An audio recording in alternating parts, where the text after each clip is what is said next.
Did Mahama bought her mansion at East Legon like she gave to Tracy? Mama wakwaba wafreme Adjoa searching Mbzel na wa subscribe to my channel. Mia notification bell no so for more news. Ebusianfo sesi ni menim se Ghana hanom politics inti ye yina ya da ne ye ho atamfo se den yo enemy inti menchire na NDC fo e de ensem bia betudwa e wo social media no so mechire Facebook and I'm so and a Ghana fo bi akomwadwen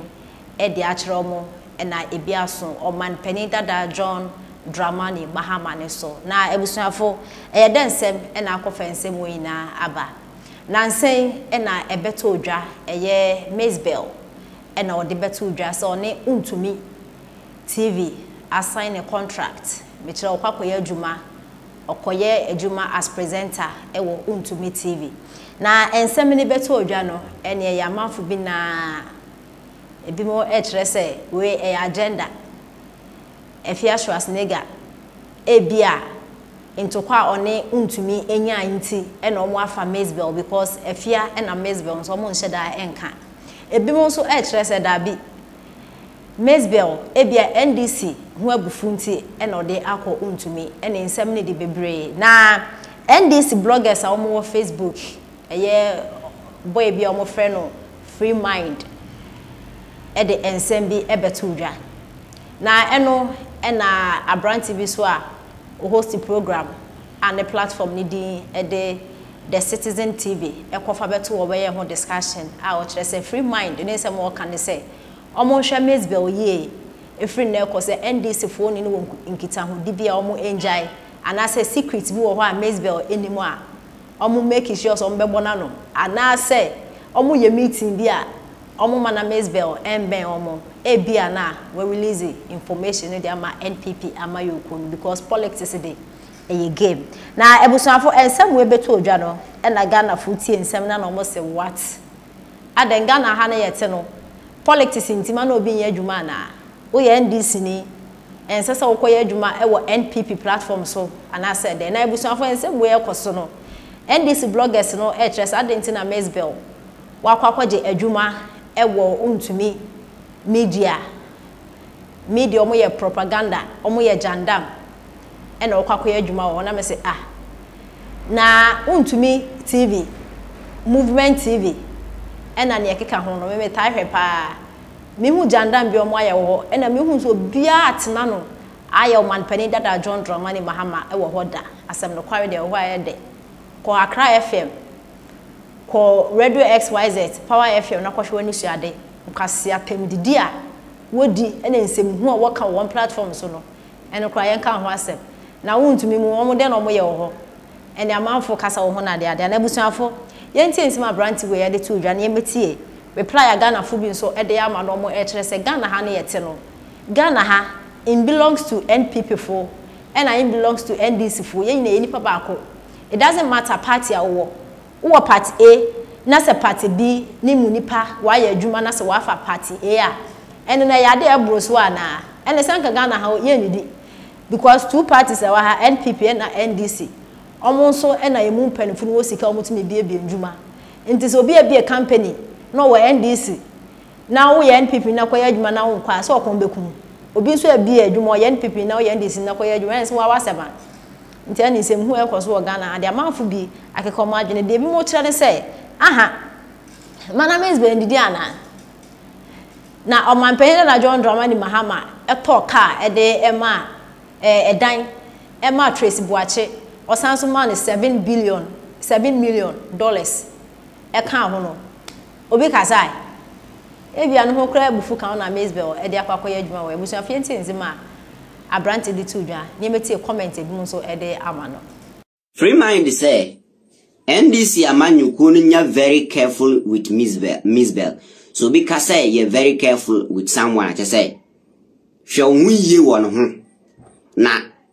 NDC function mu ye power Mbzel ho na sebi you se sia Mbzel e de no ho akwa dan eye wuntumi media yi obetima leak information bi anase bia yemfa na say NDC secret bi wo ho no ma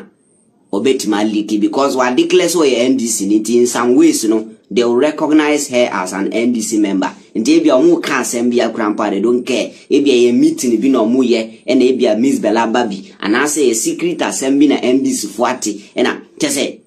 anything concerning NDC biano. Free Mind family post which they say NDC 4 entry Mbzel and free because wakwako dwane wuntu no media Jandam Empire. Sa Jandam Empire no Mbzel betima leak information to them. And no NDC 4 very careful na agenda bi and almost set it. And sema Free Mind family actually no. Na nsemo de abetu dwai enkrofo aba abontin aba be kire o madwen. Now let's read one or two comments. Ebusuafo ene ensema NDC 4 enya botare a discuss ho e wo Facebook ni ene obeka say na sense mu kura niti na ne kon wo he niti na ne kon wo he ampa but say ye mana Ghana fu na ye hu say o ma na yetim ye ni nipa baako. It is about time my NPP na NDC 4 mu hu say ni nipa baako. Mu ntu menya politics ntu fitru ngu ye na mo kotena radio so TV so mu ko sia wo kokwa mu a mo abaye baako na eche bia de ntokaba Ghana fu bi nso ama mo reply o mo ye kire say Mbzel no on the right or your penny if she loves NDC there's nothing debating your man why Jandam etia NDC e yadwuma na okwa kwent NDC fo a mo kasa e de ma NDC party no Facebook ni bebre na mo reason na ayesa mo adwe no e da bola so ojo ho kwa wontias because we follow mo na wutie nsem bi o mo ka tumi o say aye na mfa kwem bako say yente nsema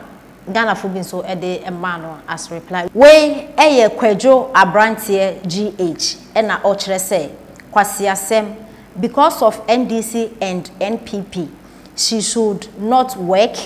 These are some of the reasons we are still at where we are now. Everything is NPP or NDC. Someone has been employed to earn a living, and because she has made a statement before that she belongs to a certain party, she shouldn't go. Why? Answer: because the owner of the place she's supposed to work belongs to another party. Are we serious at all? Stop this nonsense. Okay, and I went so Desmond appear and I'll just say Emfa where Francis and I'll just say oh dear genius is chema to me not a Ghanaian, and I went so Samuel and I'll just say next time speak English or your Dagomba language. Okay, your tree is not no so George and I'll just say my friend shift Nayembra and I went so say did Mahama bought her mansion at East Legon like she gave to Tracy? Did Mahama give her $7 million? Nonsense. You people should leave her alone. And I went so Isaac and I just say has NDC providing for her family breakfast, lunch and dinner ever since they left power. Because she's an NDC member, she doesn't need to work until they come back to power again. What kind of logic is this? Intiani same bebre and Ghana fubi a day ama NDC for reply. Our more say how I bia amampenda da Mahama eto dan allegedly ewo East Legon e de Emma Tracy Boache no de bi ma Mbzel na same kwa fia so as nega na Mbzel be kon yo ka je say wasan so akọ back to your friend say Kaswa kwan no so mi refi area no Kaswa kwan no because omampenda da John Dramani Mahama agene dan nti no Ghana fubi HRS or third dan my Tracy ewo East Legon one to be ama Mbzel and afin so man $7 million no one man bi nti no won kan wan ntum na Mbzel enkoye adwuma oba bia obenyiska efi de ono and an family.